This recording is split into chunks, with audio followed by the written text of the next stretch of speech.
বিড়াল, কুকুর, কুকুর, পাখি বা কবুতর পালা যাবে কিনা। বিড়াল পালা তো যাবে, এতে কোনো সন্দেহ নাই। কারণ নবী করিম সাল্লাল্লাহু আলাইহি সাল্লাম বিড়াল সম্পর্কে বলেছেন, ফাইন্নাহা মিনাত তাওয়াফিনা আলাইকুম আত-তাওয়াফাত, বিড়াল তোমাদের বাসা বাড়িতেই থাকে, এই জন্য তার ঝুঁটাকে তিনি হারাম করেন নাই।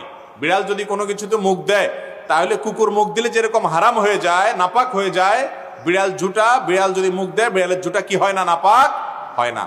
এই জন্য বিড়াল পালা জায়েজ আছে, বিশেষ করে ইঁদুরের উপদ্রব থেকে বাঁচার জন্য, কিংবা এমনি আদর করে আপনি বিড়াল পালেন, কোনো অসুবিধা নাই। আপনারা সবাই জানেন একজন সাহাবী ছিলেন, নাম হলো আবু হুরায়রা, নাম শুনছেন না, রাদিয়াল্লাহু তাআলা আনহু। ওনার নাম কিন্তু আসলে আবু হুরায়রা ছিল না, ওনার নাম ছিল প্রসিদ্ধ মত অনুযায়ী আব্দুর রহমান।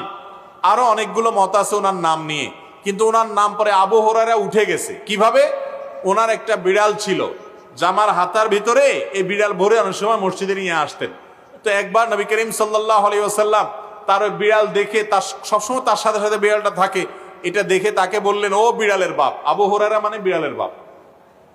এরপর থেকে ওনার নাম হয়ে গেছে কি, বিড়ালের বাপ। আসলে কি তিনি বিড়ালের বাপ ছিলেন? এটা কথার কথা হয়ে গেছে, রাসূল আকরাম সাল্লাল্লাহু আলাইহি ওয়াসাল্লাম মজা করে বলেছিলেন।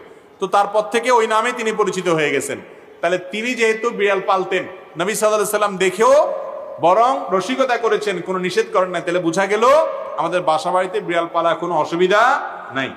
কুকুর পালার ব্যাপারে তখনই জায়েজ হবে যখন কুকুরটা পালবেন আপনি পাহারাদারের কাজে, এবং সেটা বাসা বাড়ির ভিতরে না, সামনে তার থাকার জন্য আলাদা ঘর করে দিলেন, রাখলেন, খাবারের ব্যবস্থা করলেন। উদ্দেশ্য ঘেউ ঘেউ করবে, চোর ডাকাত আসলে আপনাকে অ্যালার্ম দিবে এবং পাহারাদারি করবে। পাহারাদারের জন্য কুকুর পালা জায়েজ আছে, শিকার করার জন্য কুকুর পালা জায়েজ আছে। আমাদের দেশ সহ পৃথিবীর সব দেশে বিভিন্ন আইন শৃঙ্খলা রক্ষাকারী বাহিনীরা তারা বিভিন্ন কুকুর পোষেন। সে কুকুরগুলো সিকিউরিটিতে তাদের হেল্প করে থাকেন এবং তাদেরকে প্রশিক্ষণ দেওয়া হয়ে থাকে, এগুলো সবগুলো জায়েজ আছে। কিন্তু বাসা বাড়িতে কুকুর পোষা, এটা ইসলামী শরিয়ার দৃষ্টিকোণ থেকে শখের বশে কুকুর পোষা, এটা জায়েজ নয়। আমাদের একটা বড় সমস্যা হলো, পশ্চিমাদেরকে কোনো কাজ করতে দেখলে আমাদের সমাজের কিছু মানুষ মনে করে ওই কাজটা করলে বোধহয় আমি একটু ভদ্র হইতে পারবো, একটু স্মার্ট হইতে পারবো, আধুনিক হইতে পারবো, জাতে উঠতে পারবো, আমাকে মনে হয় একটু শিক্ষিত লাগবে। এই জন্য ওরা যদি উল্টাপাল্টাও করে, অন্ধের মতো সেটা গ্রহণ করে। আছে না নাই?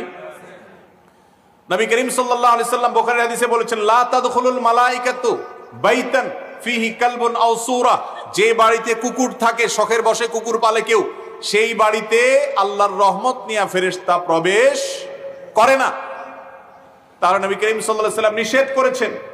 এবং কুকুরের মধ্যে কিছু কিছু